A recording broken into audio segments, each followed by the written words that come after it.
Σας μπήκαμε για πρώτη φορά.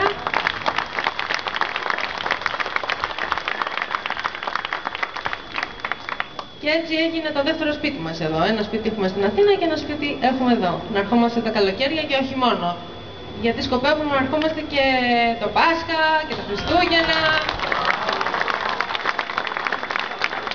Και όσο πιο συχνά μπορούμε, γιατί όχι μόνο γιατί αγαπάμε την Κάρπαθο και το χωριό ειδικά, αλλά γιατί είναι και ένα πάρα πολύ όμορφο νησί από τα ωραιότερα νησιά.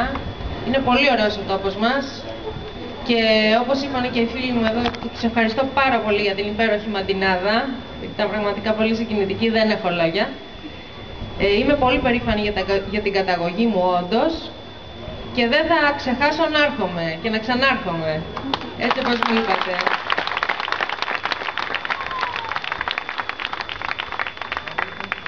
Ευχαριστώ πολύ όλους για τη σημερινή βραδιά.